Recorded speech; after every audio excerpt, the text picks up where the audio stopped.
안녕하세요.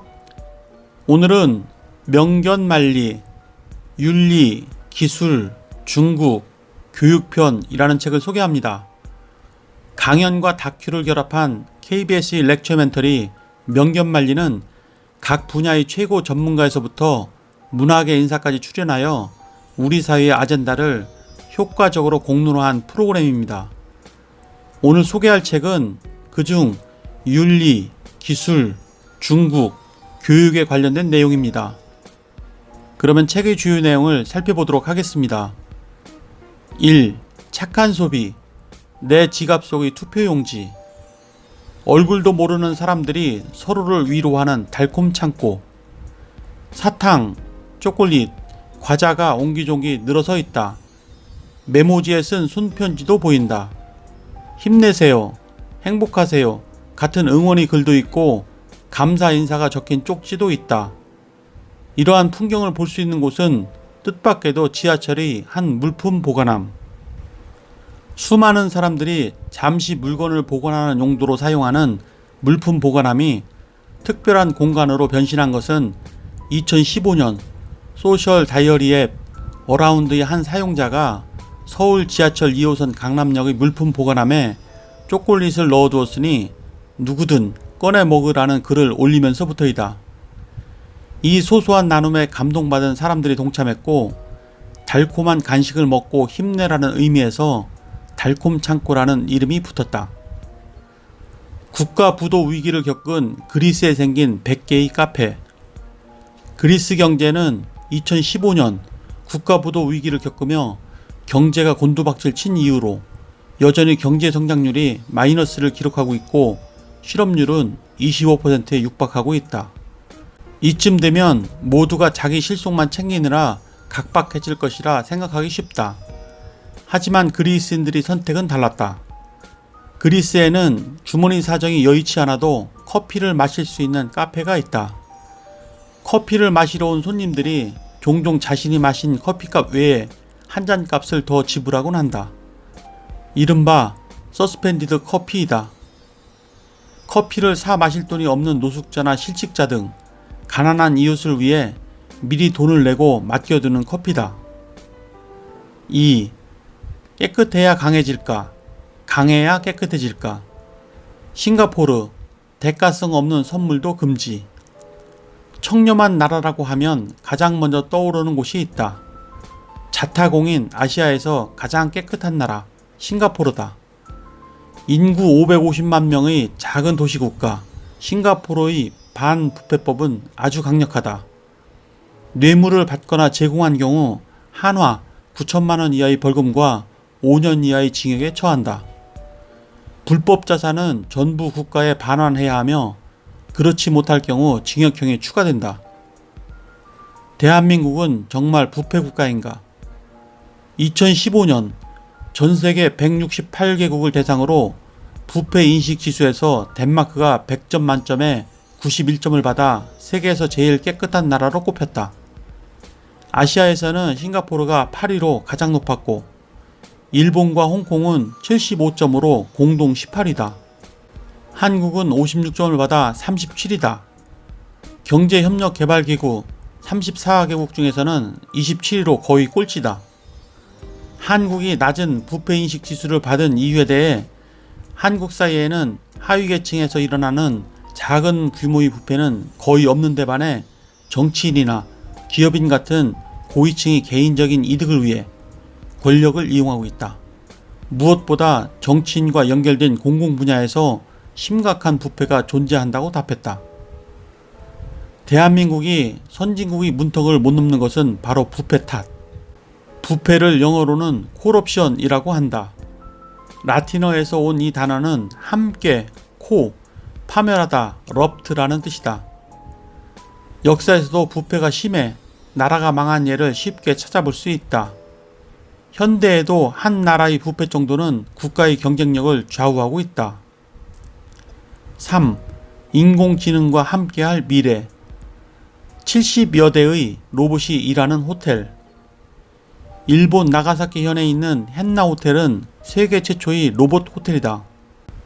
체크인 카운터부터 짐 운반, 룸 서비스까지 70여 대가 넘는 로봇들이 최상의 서비스를 제공한다. 인공지능은 인간의 능력을 어디까지 따라잡을까? 일본의 악기회사 야마하는 가사만 입력하면 자동으로 음악을 작곡해주는 프로그램 보컬로듀서를 공개했다. 사용자는 작곡에 대한 전문 지식이 없어도 된다. 가사와 곡 분위기만 입력하면 새로운 노래 한 곡이 완성되는데 30초밖에 걸리지 않는다.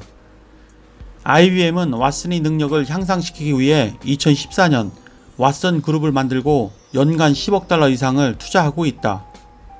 왓슨은 이미 의료, 금융, 교육, 고객 응대 등 다양한 분야에서 활동하고 있는데 심지어는 인공지능의 학습 능력을 요리에 적용한 프로그램 셰프 왓슨도 개발되어 있다. IBM이 미국의 요리 잡지 본 아페티와 제휴하여 만든 셰프 왓슨은 1만여 가지 요리 데이터를 학습하고 분석하여 새로운 요리법을 제시한다. 가르치지 않아도 스스로 학습하는 인공지능. 인공지능이 비약적으로 발전하면서 갑자기 똑똑해진 것은 불과 최근 몇 년 사이 일이다. 빅데이터와 딥러닝이라는 두 날개 덕분이다. 빅데이터는 말 그대로 방대한 데이터다. 디지털 세상이 되면서 어마어마한 양의 데이터가 쌓이고 있다. 딥러닝은 인간의 뇌가 사물을 인식하는 과정을 모방한 신기술이다. 인공지능이 수많은 데이터를 읽어들이고 그 속에 숨어있는 패턴을 스스로 찾아내 빅데이터를 재빨리 분류하고 분석해내는 방식이다. 4. 누구나 천재가 될 수 있는 시대. 개방하라, 공유하라, 플랫폼 시대의 혁신을 말하다. 플랫폼은 본래 기차역의 승강장을 지칭하지만 오늘날에는 더욱 다양한 의미로 쓰인다. 어떠한 계획이나 목적에 따라 사람들이 모이는 장이 형성되면 그것을 플랫폼이라 할 수 있다. 개방과 공유는 어떻게 전체 산업을 바꾸는가? 2014년 6월 미국 전기차 업체인 테슬라 모터스는 배터리 과열 방지 기술과 급속 충전 기술인 슈퍼차저 기술을 포함해 자사가 보유한 전기차 특허 기술 1,400여 개를 무료로 공개했다. 도요타 또한 2015년 수소차 특허 5,680개를 전면 공개했다. 이들이 엄청난 자본과 시간을 투자해 개발한 자사의 독점 기술을 공개하는 이유는 무엇일까?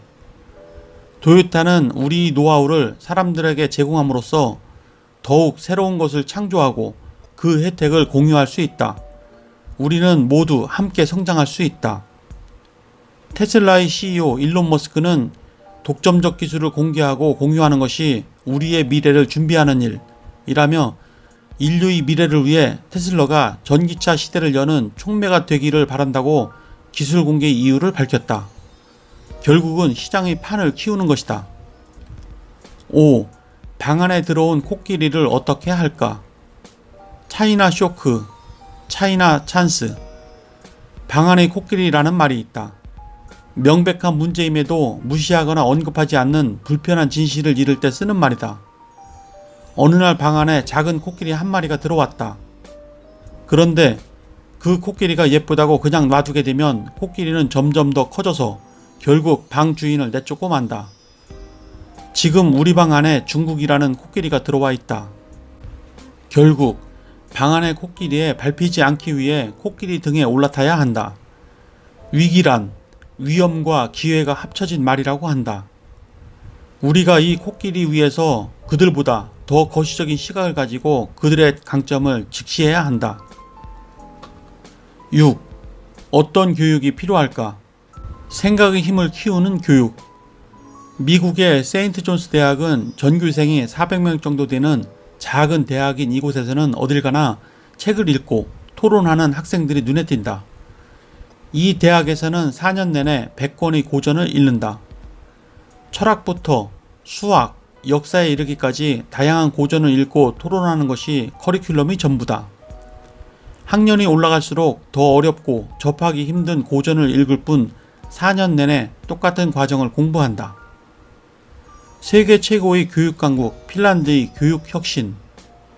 핀란드에서 세계 최초의 시도는 바로 융합 교육이다. 서로 다른 과목의 교사들이 하나의 주제를 정하고 과목을 융합해 가르치는 융합교육은 지금 핀란드 교육의 화두다. 기름으로 오염된 바다를 어떻게 정화할 것인가 와 같은 주제도 훌륭한 융합 수업의 콘텐츠가 된다. 교사들은 이 주제를 위해 생물, 역사, 수학 등을 융합한 커리큘럼을 마련했다. 융합 수업은 이론 공부에만 그치지 않고 직접 바다를 만들어 보고 기름을 제거하는 방법도 실험해 본다. 네, 이상으로 책의 주요 내용을 살펴보았고요. 이 책은 윤리, 기술, 중국, 교육 분야를 중심으로 우리 공동체와 미래를 바꿀 기회들을 탐색합니다. 윤리, 기술, 중국, 교육 분야의 미래를 통찰하는 데 도움이 되셨다면 구독과 좋아요 부탁드립니다. 그러면 다음 시간에 뵙겠습니다. 감사합니다.